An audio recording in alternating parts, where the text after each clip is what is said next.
Isang magandang umaga po sa bawat isa and happy Lord's Day din sa bawat isa. Purihin po ang Panginoon at purihin ang Panginoon sa ating pong ginawang ah, pag-aawitan kanina. No? And talagang totoo po yung kinanta natin, yung last nating kinanta. No? His mercy is more. Our sin, they are many, but His mercy is more. So purihin po ang Panginoon sa ah, ginawa niya po para sa bawat isa sa atin. Now, ngayon po, talaga pong dapat lamang na patuloy na ibigay natin yung glory sa ating Panginoon dahil sa grasya na kanyang patuloy na ibinibigay, pinagkakaloob, patuloy na ipinaparanas niya sa bawat isa sa atin. Alam niyo mga kapatid, alam nating lahat na hindi natin ito kayang ikaila.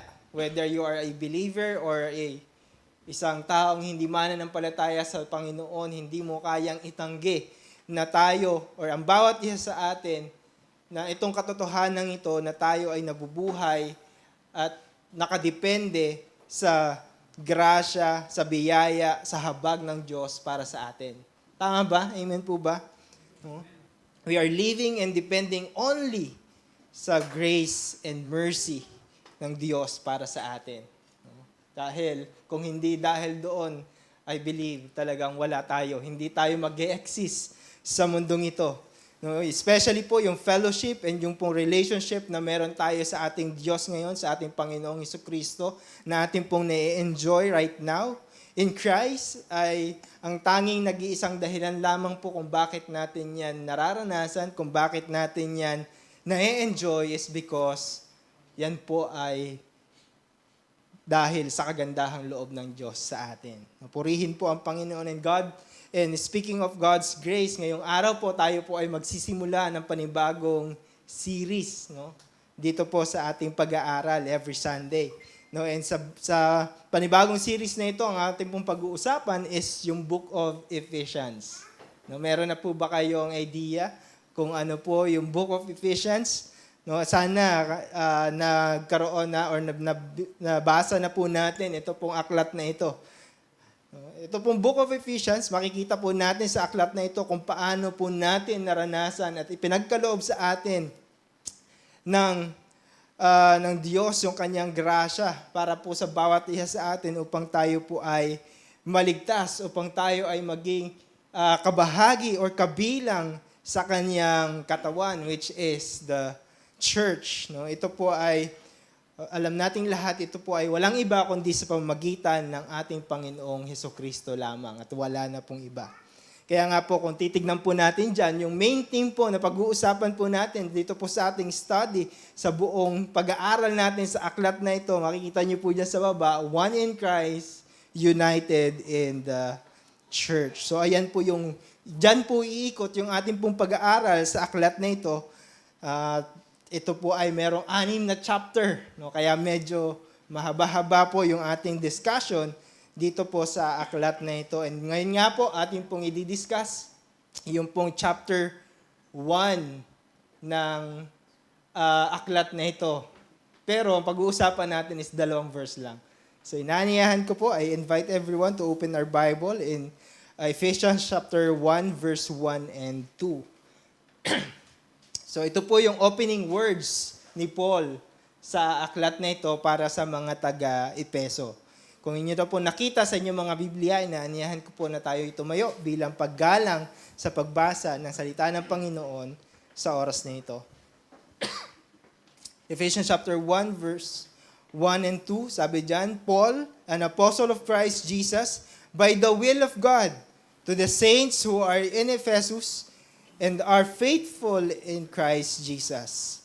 Grace to you and peace from God, our Father, and the Lord Jesus Christ. Purihin po ang pagbasa ng salita ng Panginoon. Sa oras na ito, tayo po ay manalangin. Ama naming Diyos, dakila, banal, Diyos na mabuti, mahabagin at punong-puno ng grasya, sa bawat isa sa amin, kami po ay nagpapasalamat sa umagang ito sa pagdala niyo po sa amin, sa pagbibigay niyo po ng kalakasan sa amin, sa paggising niyo po sa amin sa umagang ito upang makapunta po kami dito sa lugar na ito upang sama-sama na purihin ka at sama-samang umupo at makinig sa inyong salita sa oras na ito.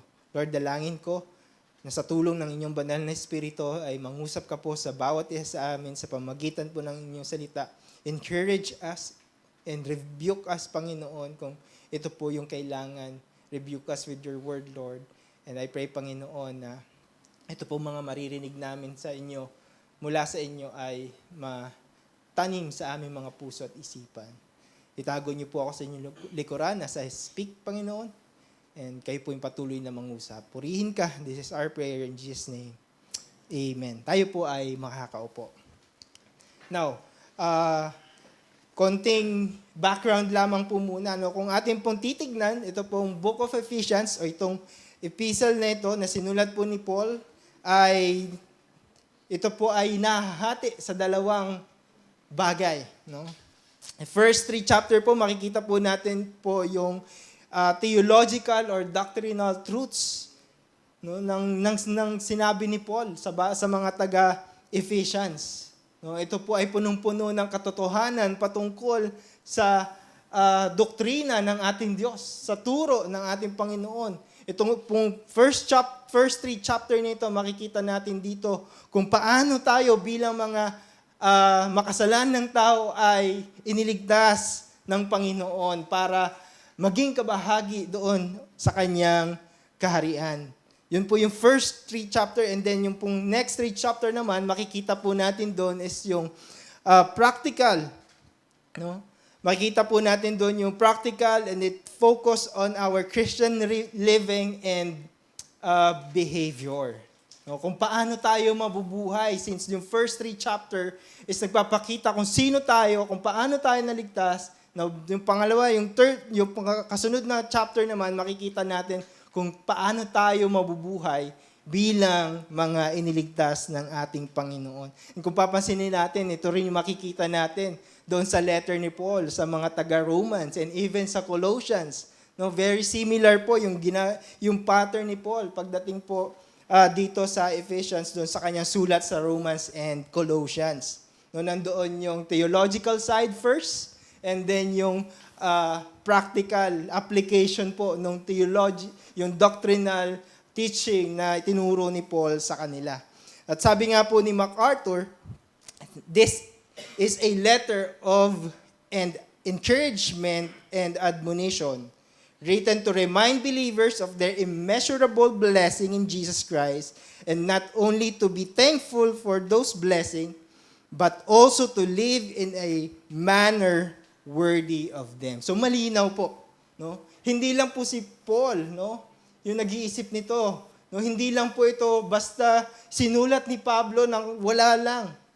Sinulat ni Paul yung epistle niya ito, yung letter niya ito sa mga taga-Efeso dahil meron po siyang purpose. Dahil nais po ni Paul sa mga mananampalataya dito sa Efeso na sila ay lumakad na ayon sa kalooban ng Panginoon. Sa lumakad sila, mamuhay sila doon sa nais ng Panginoon. Yun po yung nais ipakita ni Paul dito. And the book of Ephesians is, again, ito ay written by Paul. At makikita nga po natin yan doon po sa verse 1 na ating pong binasa kanina. Sa simula pa lamang ng aklat na ito, inireveal na si Pablo yung sumulat ng epistle na ito.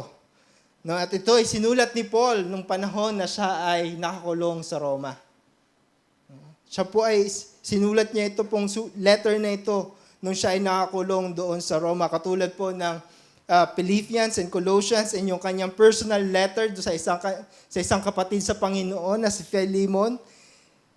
Ito pong letter niya sa mga taga-Efeso, ito po ay considered also or kabilang sa prison epistle ni Paul.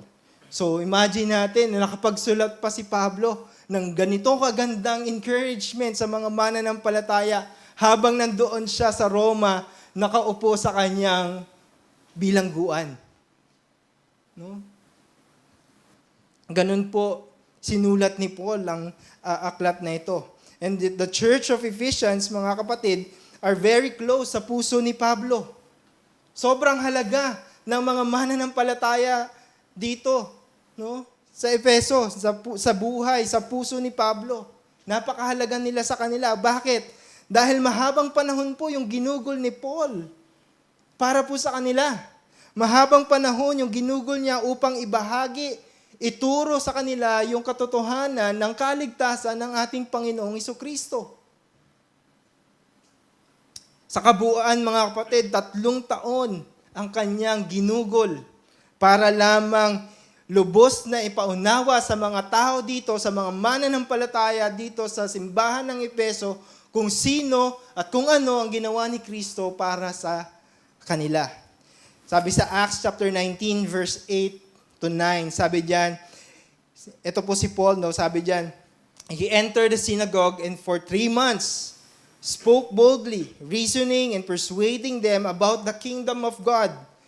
But when some became stubborn and continued in unbelief, speaking evil of the way before the congregation, he withdrew from them and took the disciple with him, reasoning daily in the hall of Tyrannus.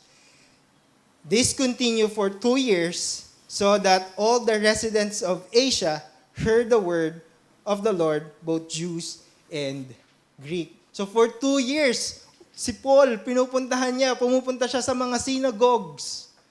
Tinuturo niya yung kaligtasan, pero yung mga Jews na nandoon, dinidinay nila.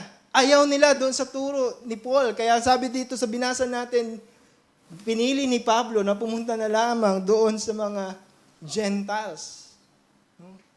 Hindi po iniisang tabi ni Paul yung mga Jews sa pagbabahagi ng kaligtasan.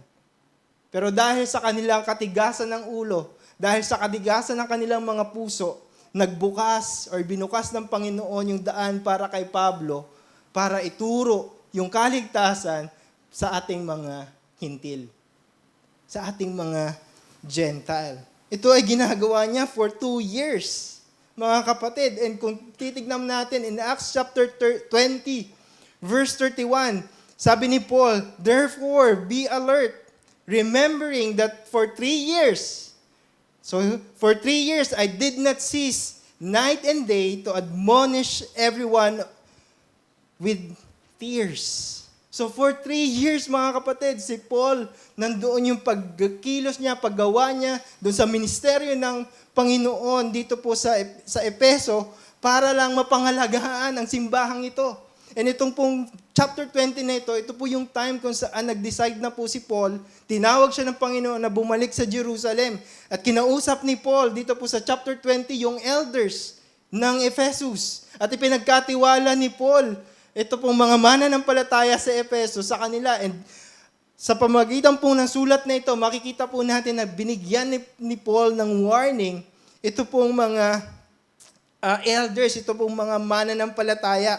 Alam ni Pablo na maaring yung pong mga bagay na maaaring mangyari sa kanila habang siya pag-alis niya.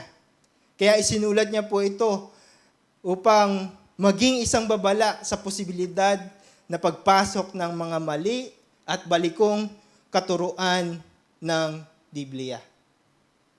Yun po yung warning ni Paul sa mga taga-Ephesus. And kung sa panahon natin ngayon, ma-witness po natin, if you are not very deep sa salita ng Panginoon, hindi mo mapapansin na mali na yung turo ng isang preacher pagdating sa salita ng Diyos. Sabi po yan ni Paul, and hanggang ngayon ito ay applicable sa bawat isa sa atin. Kaya sabi ni Paul doon sa Acts chapter 20 verse 29 to 30, know that after my departure, fierce wolves will come in among you, not sparing the flock. Wolves will come in doon sa simbahan. At hindi hahayaan ng wolves na ito na merong isang tupa na makatahakas mula sa kanyang paghahasik ng lagim. No? Yun po yung sabi ni Paul. And sabi pa dyan ni Paul, hindi lang yun. Hindi lang basta fierce wolf will come, but also, sabi ni Paul, from among your own selves will arise men speaking twisted thing and draw away the disciples after them. So kahit na hindi lang yung mga papasok, kundi sabi ni Paul, even sa loob ng inyong simbahan, meron dyan, may mag-a-arise dyan at ititwist yung salita ng ating Diyos. Yan po yung malinaw na warning ni Paul sa mga mananampalataya dito sa Efeso. Yan po yung warning ni Paul sa kanila.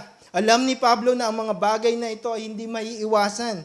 Dahil batid niya na sa kabila ng kanilang pananalig, sa kabila ng pananampalataya ng mga Kristiyanong ito sa Panginoong Jesucristo, yung temptasyon na dulot ni Satanas upang sila ay bumagsak at upang talikuran nila ang kanilang pananampalataya, yan ay hindi maiiwasan.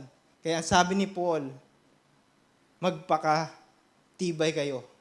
Alagaan niyo sila. Kung babasahin niyo po yung verse 20, nandoon na sinabi ni Paul sa kanila, or chapter 20, kung babasahin niyo po yung buong chapter 20 ng Acts, makikita niyo kung paano po nangyari yung discussion or yung letter na ito ni Paul para sa mga, yung pag-uusap nila ng mga elders doon sa Ephesus.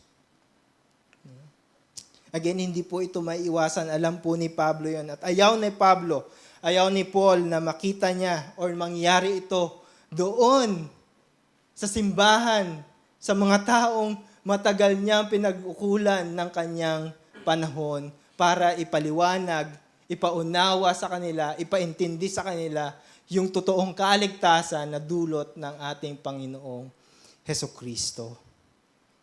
Yun po yung ayaw mangyari ni Pablo sa kanila, kaya niya isinulat yung bagay na ito, kaya niya ibinigay itong warning na ito para sa kanila upang patuloy na ipakita at ipaalala sa kanila kung ano yung grasya at kagandahang loob na ipinagkaloob at ipinarana sa kanila ng ating Diyos at ating tagapagligtas na si Kristo.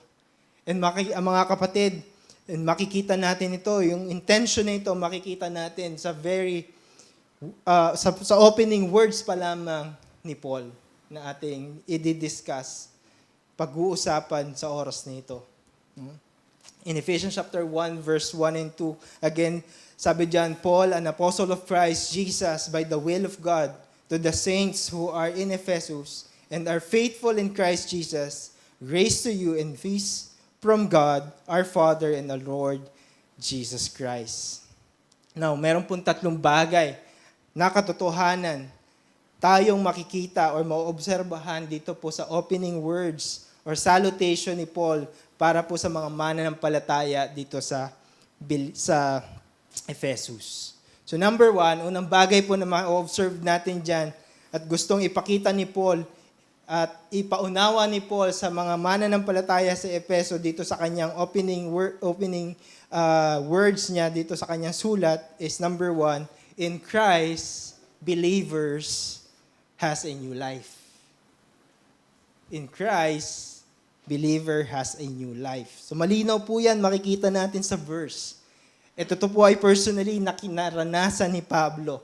No, sa kanyang letter, in verse 1a, sabi diyan, Paul, an apostle of Christ by the will of God. Hinighlight ko po yung Paul diyan. Bakit? Dahil hindi po Paul yung original name ni Pablo. No? Ito po ay isang katotohanan na lubos na alam ni Paul. Personally po, na-experience ni Pablo yung pong panibagong buhay na ipinagkaloob sa kanya ng ating Panginoong Hesukristo. So personally, na-experience po ni Pablo yung pong kalooban at pagnanais ng Diyos na siya ay iligtas niya. Mga kapatid, patunay dito ay ang paggamit niya ng panibagong pangalan. Ano po yung dating pangalan ni Paul? That is Saul. No, yun po yung dating pangalan ni Paul. At makikita natin sa ating passage, and to all his epistle, makikita po natin na ang pangalan na ginagamit niya, every opening letter na sinusulat niya, ang ginagamit niya is I, Paul, an apostle or a bondservant of Christ Jesus. Yun po yung ginagamit ni Pablo kapag siya po ay sumusulat ng encouragement sa mga mananampalataya dito po sa sa New Testament time.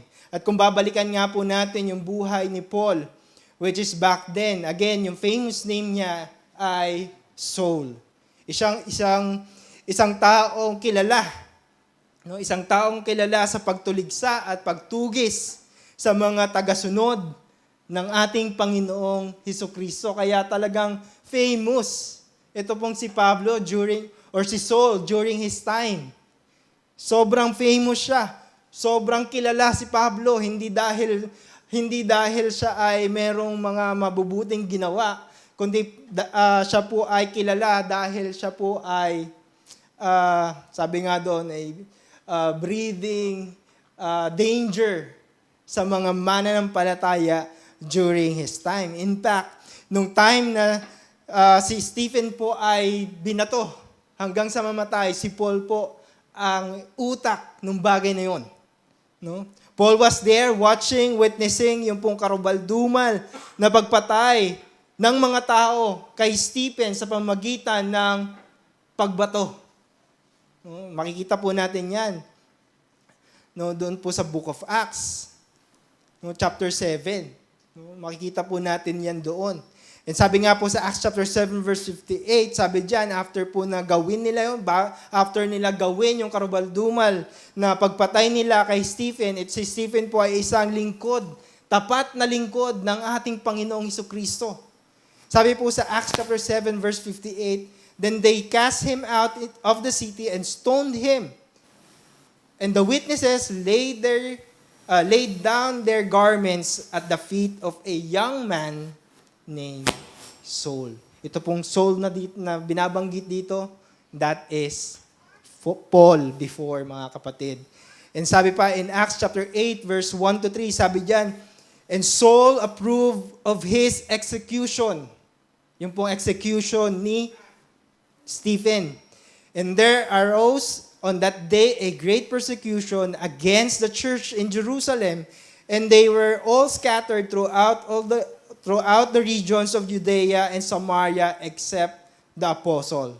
Devout men buried Stephen and made great lamentation over him. But Saul was ravaging the church, and entering house after house, he dragged off men and women and committed them to prison. Imagine na, mga kapatid, what if tayo po yung nasa kapanahunan ng mga mananampalataya ng panahon ni Saul? What if? Sigurado, ako personally, baka tumakas din ako kagaya ng ibang mananampalataya dito. Iiwasan ko din si Pablo, si Saul. Dahil alam ko kung ano yung kaya niyang gawin sa mga mananampalataya. And dito, sa verse na binasa natin, nakita natin kung gaano kadelikado si Pablo para sa mga mananampalataya during that time. Dahil kay Saul, maraming mga tagasunod ni Kristo ang tumakas sa Jerusalem at nagtungo sa ibang bayan upang hindi sila makulong, mga kapatid. At kung tutuusin, para hindi rin sila maipapatay, ma-execute, mga kapatid. Mga kapatid, during this time, this is one of the frightful and toughest moments sa buhay ng mga mananampalataya noong mga panahong iyon. Dahil sa persecution na lumalaganap sa pangunguna ni Saul, ni Pablo, or ni Paul. Dahil po sa taong ito na si Saul. Mga kapatid, yan po si Pablo noon. No? Nung hindi pa niya nakikilala ang ating Panginoong Hesukristo, Paul was a murderer. Siya po ay mamamatay tao. Siya ay makasalanan sa harapan ng Diyos. Pero dahil sa kagandahang loob ng Diyos sa kanya, dahil sa biyaya, dahil sa habag ng Diyos, dahil sa grasya ng Diyos sa kanya, siya po ay tinawag at binago ng Panginoon at siya ay iniligtas ng Diyos at pinatawad ang lahat ng kanyang kasalanan. No? That is him before, a man. Yung old life niya bago siya tawagin ng Panginoon upang maligtas at upang gawing kanyang lingkod, yun po ay karumaldumal sa harapan ng Diyos yung kasalanan. He is a sinner, just like us mga kapatid. Before na tayo sumampalataya sa ating Diyos, tayo po ay makasalanan sa Kanya, sa harapan niya. Paul was in enmity. He was an enemy of Christ. He's living his life in total hostility against sa ating Panginoong Diyos. Pero malinaw na ating makikita sa buhay ni Pablo yung malinaw na display ng grasya ng Diyos para sa kanya. Malinaw po natin makikita yung pagkilos ng Diyos para sa kanyang kaligtasan. Looking back po again sa buhay ni Pablo, sa dating buhay ni Paul as Saul, mga kapatid, kung titignan natin yung buhay ni Pablo, pwede natin sabihin walang pag-asa ang taong ito. Hindi karapat-dapat patawarin ang taong ito dahil sa kanyang mga ginawa, dahil sa mga kasalanan na kanyang ginawa sa harapan ng Diyos. Sasabihin natin walang pag-asa na talikuran ni Pablo or ni Saul yung kanyang kasalanan upang sumampalataya sa ating Panginoong Hesukristo. And that is true, mga kapatid. Kung hindi po dahil niloob ng Diyos na siya ay iligtas, na si Pablo ay iligtas ng Diyos, wala pong kakayahan si Paul na manampalataya sa ating Diyos. Imagine, never pumasok ni Paul during that time na siya ay maliligtas at maglilingkod doon mismo sa Diyos na pinipersecute niya. Never po yun. I think never niya yung naisip. So, balit dahil sa katotohanan na simula pa lamang ay ninais na ng Diyos, sa simula pa lamang ay niloob na ng Diyos na iligtas niya si Pablo sa kabila ng kanyang mga kasalanan sa harapan ng banal na Diyos. Mga kapatid, sa pamamagitan ng epektibong pagtawag ng Diyos kay Pablo para sa kaligtasan, si Paul ay sumampalataya at tumalikod sa kanyang kasalanan. Ulitin ko po mga kapatid, sa kabila ng kanyang kasalanan sa harapan ng banal na Diyos, sa pamamagitan ng epektibong pagtawag ng Diyos kay Pablo para sa kaligtasan, si Pablo ay sumampalataya kay Kristo bilang kanyang tagapagligtas at tinalikuran at pinagsisihan ang kanyang mga kasalanan. Kailan ito nangyari, mga kapatid? Ito ay nangyari doon sa daan patungo sa Damascus. Ito ay nangyari. Yung pong conversion ni Paul ay nangyari doon sa daan patungo sa Damascus, sa kalagitnaan ng kanyang pagtugis, paghabol sa mga mananampalataya sa lugar na yon.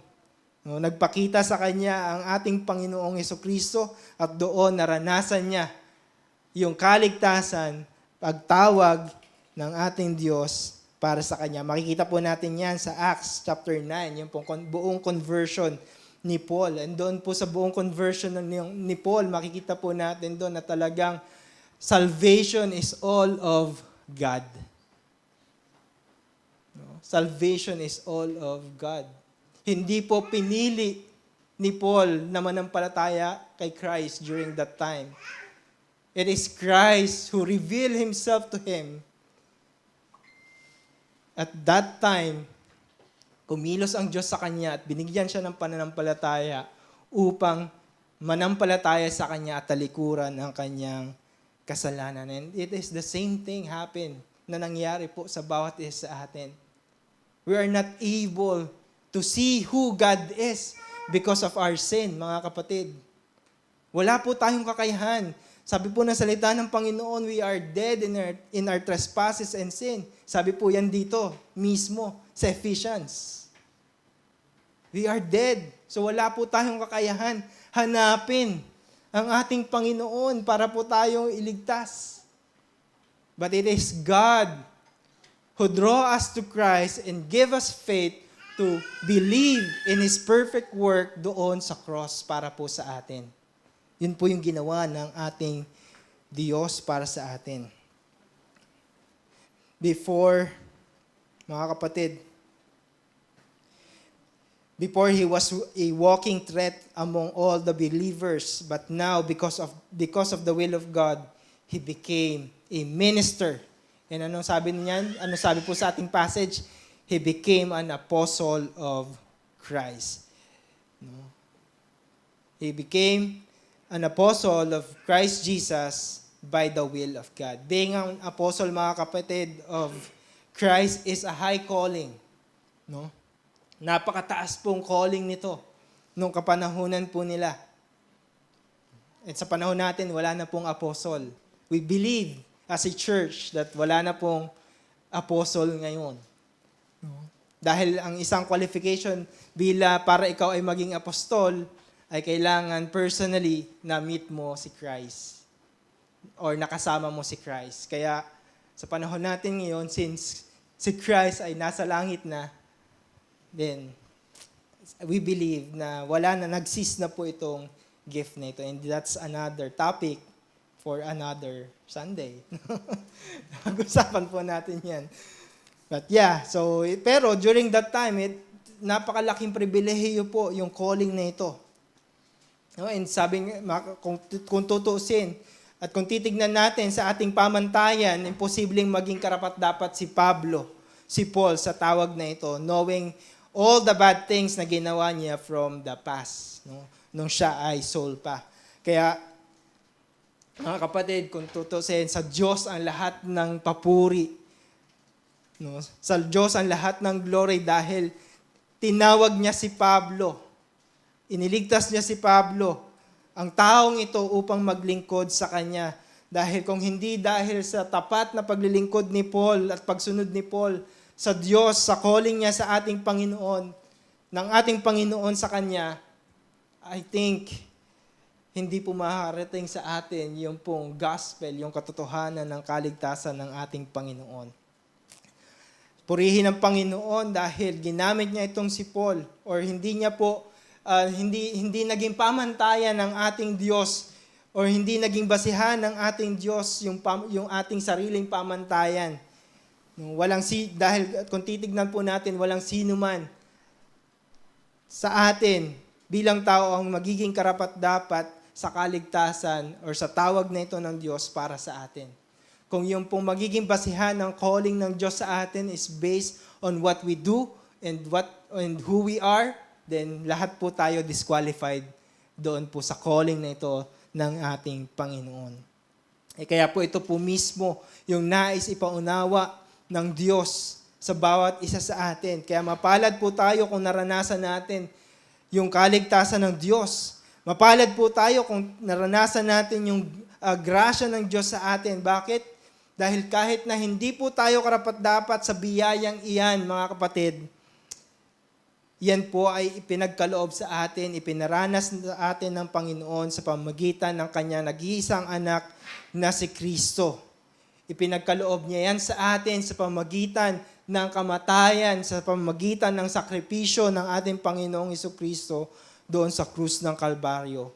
Hindi dahil sa kung sino ka, hindi dahil sa kung anong mabuting ginawa mo sa mundong ito, ikaw ay iniligtas ng Diyos at tinawag ng Panginoon dahil sa kalooban ng Diyos at wala nang iba. Hindi sa kalooban mo, hindi dahil gusto mo, kaya ka nananampalataya. Kaya ka nananampalataya dahil ninais ng Diyos na pagkalooban ka ng pananampalataya upang maniwala sa ating Diyos or doon sa perpektong ginawa ni Kristo para sa atin. At ito mismo yung pinaunawa ni Paul sa bawat isa sa atin bilang mga mananampalataya. No? Kaya sabi nga ni Paul sa Galatians chapter 1 verse 1, Paul, an apostle not from men, nor through man, but through Christ Jesus. So yung calling ni Paul is hindi dahil sa mga taong nakapaligid sa kanya. He became an apostle by the will of God. And kung titignan po natin, again, in contrast, before Saul was a sinner, living in hostility against God. But now, mga kapatid, by the will of God, Paul has a new life in Christ and living in obedience to his Savior. And pangalawang katotohanan po na makikita po natin sa passage na ito is that sa verse 1b naman makikita po natin, to the saints who are in Ephesus and are faithful in Christ Jesus. No? So, pangalawang bagay, in Christ, believer has a new title. Believer has a new title. Bakit? Ano ba yung title na meron tayo before? No? Hindi po saint yung pong turing sa atin ng Diyos before. Hindi po saints. Ang turing po sa atin ng Diyos before is enemy. We are enemy of God because of our sin. Now mga kapatid, there are two titles po na makikita natin dito po sa passage na ito. No, una is yung pong saint. No, makikita po, alam niyo, ito pong word na saint, ito po ay ginamit sa buong Biblia 81 times. Sa buong Biblia, 81 times po itong ginamit. At alam niyo, 40 sa paggamit sa salitang ito ay ginamit ni Pablo sa kanyang mga sulat, sa kanyang mga epistle. The word saint is used only to address the believer. Hindi po ito ginagamit sa kung sinong tao lamang. No? And never natin itong makikita na ginamit sa isang random na tao lamang or sa kung sino man. Paul used this word to address all the believers in the church na kanyang mga sinulatan, and sa ating pong passage makikita po natin na ito pong saints na binanggit dito ni Paul, ang tinutukoy niya dito is yung mga mananampalataya sa Efeso.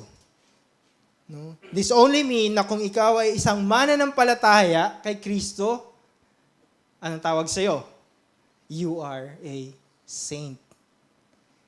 You are a saint. Binigay sa'yo ng Diyos yung title na ito. And alam ko mga kapatid, I know parang kung ating papakinggan, parang we are not qualified sa call na ito, sa title na ito. Parang we are not qualified. Parang ang nakatindig ng balahibo. Bakit? Kasi alam natin at lumaki tayong lahat, karamihan sa atin dito, lumaki tayong lahat sa turo na kung saan ang santo, ang titulong saint ay binibigay lamang sa mga taong nabuhay ng mabuti at naghihimala. No, alam natin yung katuruan na yan. And yan pong katuruan na yan ay sa mga Catholic yan po ay Catholic practice. Sabi nga, in Catholic practice, the saints are revered, prayed to, and in some instances, worship. No, makikita po natin yan. No, sa Catholic practice, the saints are revered. Kumbaga, tinataas, inaalayan, pinapanalanginan. And minsan, wino-worship, sinasamba. Pero in the Bible, saints are called to revere, worship, and pray to God alone. Sa salita ng Diyos, kapag nababasa natin yung salitang saint, ito ay tumutukoy sa atin bilang mga mananampalataya na dapat nating pinapapurihan ang ating Diyos, na dapat nating sinasamba ang ating Diyos, na dapat nating sa Diyos lamang tayo nananalangin at wala ng iba. See the difference, mga kapatid? No? Sa kabila, kapag saint, Kailangan doon ka mag-pray. Kailangan doon ka mag-worship. Kailangan itaas mo, igalang mo yung mga saint. Pero sa Bible, ang command sa atin bilang saint, kailangan mag-worship ka sa Diyos. Kailangan sa Diyos ka lang manalangin. Kailangan ang itaas mo is ang Diyos lamang at wala nang iba. Mga kapatid, again, you and I are saved. Mga kapatid, ito ang katotohanan, no? Ito po yung katotohanan na ito, no? Ito pong word na saints na ito, ang ibig sabihin po nito is set apart or holy. At tayo bilang mga mananampalataya, tayo po ay binukod ng Diyos. Tayo po ay binukod ng Diyos sa Kanya para po tayo ay magbigay ng glory sa Kanya. Upang mabuhay tayo ng may kabanalan at nagbibigay ng kapurihan at kaluwalhatian sa ating Diyos. You and I are saved and set apart to give glory to Christ, mga kapatid. Yan po yung dapat nating tandaan. Ulitin ko po, you and I are saved and set apart to give glory to Christ. And of course, to live a holy life. Kaya every time na mababasa natin yung salitang ito sa Biblia, remember that the writer, no, yung pong sumulat po ng word na ito, yan po ay tumutukoy sa mga mananampalataya. At mga kapatid, hindi lamang saint yung makikita natin na binanggit dyan ni Paul na panibagong title na binigay sa atin ng ating Diyos nung tayo po ay Kanyang iniligtas. Sa verse po makikita natin, again sabi dyan, to the saints who are in Ephesus and are faithful in Christ Jesus. No, in our passage, sino daw po yung tinawag na faithful? The saint, which is the believer. And faithful to whom? Faithful to Christ. So that is, sino to mga kapatid? That is you. You are saint, and you are also called faithful sa ating Panginoon. Mga kapatid, ito pong panibagong title nito na ibinigay sa atin ng Diyos. Hindi ito ipinagkaloob sa atin upang magandang pakinggan yung pangalan natin. Imagine, Saint Rick. Santo. Diba? Imagine po natin, hindi po ito ibinigay as a palamuti sa ating mga pangalan. Ito po ay pinagkaloob sa atin ng Diyos, ang mga title na ito. These titles are given to us believers to live out, mga kapatid. To live out. So, ibig sabihin, kung ikaw ay tinatawag ng Diyos na saint and faithful, dapat mong ipamuhay ito, mga kapatid, bilang mananampalataya. Dapat natin itong ipamuhay ng bawat isa sa atin sa araw-araw nating paglakad sa mundong ito, bilang mga taong iniligtas ng ating Diyos. Now, mga kapatid, ang tanong ko, sa bawat isa sa atin, kamusta ang iyong buhay pagkatapos ng Sunday? Nakikita ba sa atin ay pinapamuhay natin yung kabanalan, yung katapatan na ipinagkaloob sa atin ng Diyos? Nakikita ba ito sa ating buhay? Again, mga kapatid, dapat namumuhay tayo na mayroong kabanalan. Dapat namumuhay tayo ng tapat sa ating Diyos, sa ating tagapagligtas na si Kristo, mga kapatid.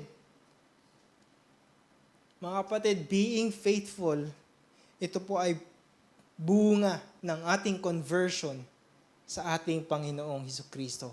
All these titles, mga kapatid, this is a fruit ng ating conversion, ng pagbabago, ng pagbibigay sa atin ng panibagong buhay ng ating Diyos.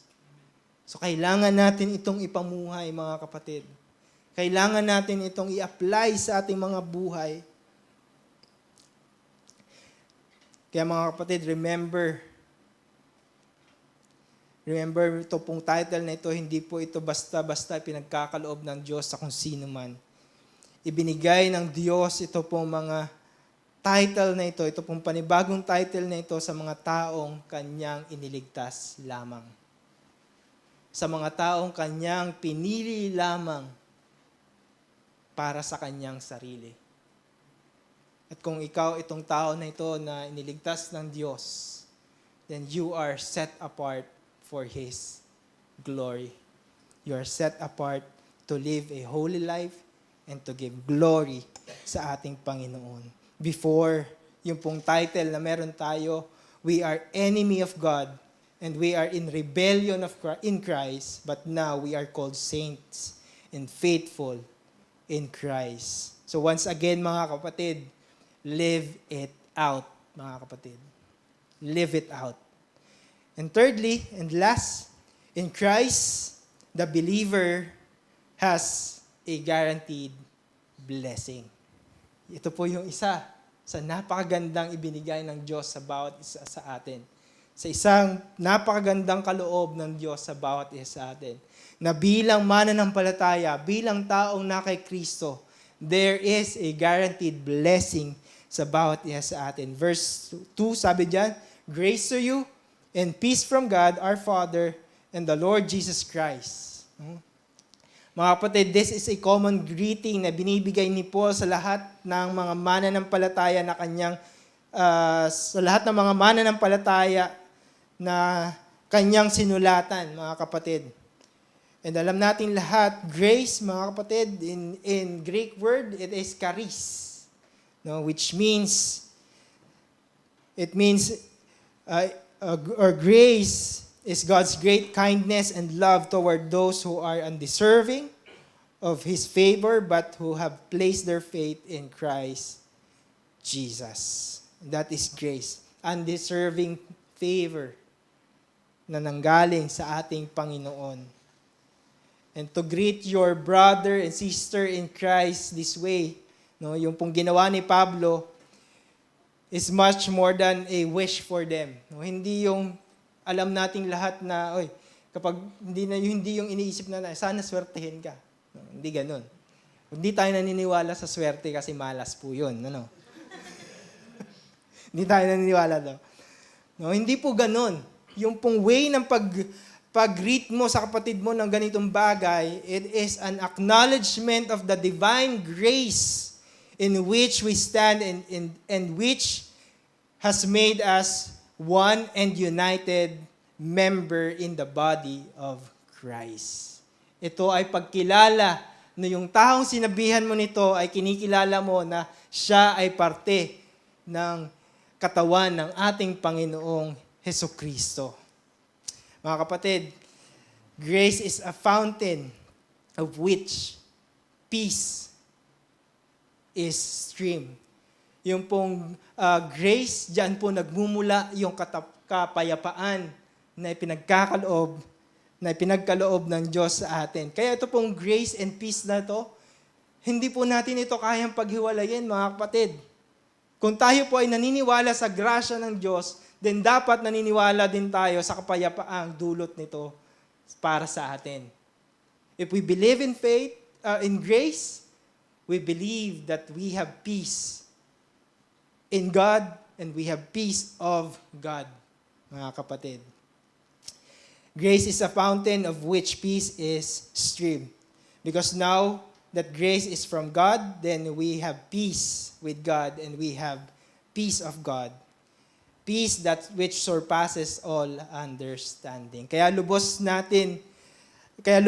napakasarap isipin, mga kapatid, na sa kabila ng lahat ng kasalanan na nagawa natin at ginawa natin sa harapan ng ating banal na Diyos, mga kapatid, Kanya pa ring pinili na tayo ay Kanyang pagkalooban ng Kanyang grasya, na tayo ay pagkalooban ng Kanyang habag, na tayo ay pagkalooban ng Kanyang kaligtasan, at ang bunga nito ay kapayapaan kay Kristo. Kaya napakasarap isipin po natin na dapat lubos tayong nagpapasalamat sa Diyos, sa grasya, sa kapatawaran na pinagkaloob niya sa iyo.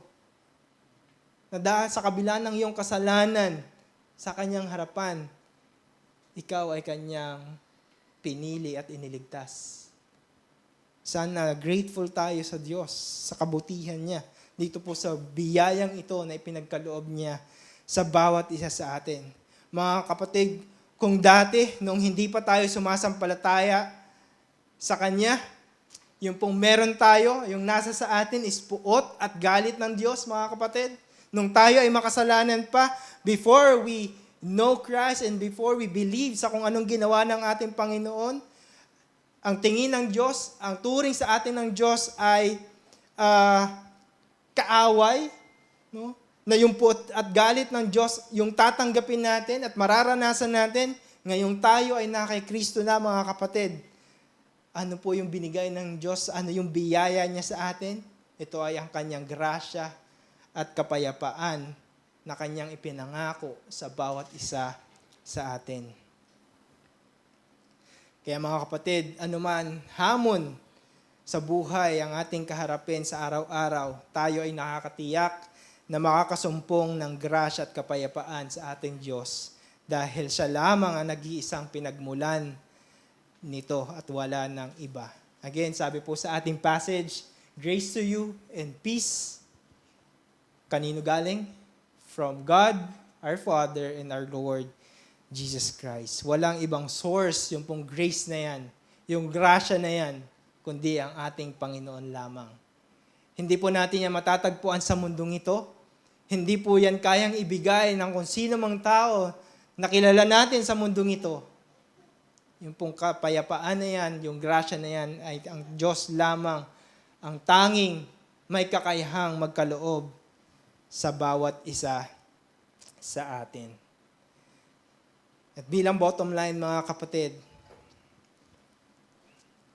in His sovereign will and power, He effectually called us unto salvation, gave us a new life, called us His saints and faithful in Christ, separated to be holy, to worship and give glory to Him, enjoying His grace and peace that He was given to all of us through His Son, Jesus Christ. In God's sovereign will, mga kapatid, in God's sovereign will and power, He effectually called us unto salvation. And dahil dyan, tayo pinagkalooban niya ng panibagong buhay, tinawag niya tayong saint at tapat sa Kanya. He separated us to be holy, to worship Him, to give glory to Him, and to enjoy His grace and His peace na galing sa ating Panginoong Hesukristo. So purihin po ang ating Panginoon, and I hope that this become a reminder sa bawat isa sa atin na kung maging paalala ito sa bawat isa sa atin kung sino tayo sa harapan ng ating banal na Diyos. Tayo po ay manalangin. Ama naming Diyos, banal, salamat Panginoon sa umagang ito. Salamat po sa inyong salita na inyo pong ibinigay, pinagkaloob sa bawat isa sa amin. A reminder of who we are sa inyo, Panginoon. I pray, Panginoon, sa bawat isa na nawa, ito po ay mai-apply namin, makita po sa buhay namin, sa araw-araw namin paglakad sa mundong ito. Kaya purihin ka po, Diyos, sa pangalan ng inyong anak na si Jesus. Amen.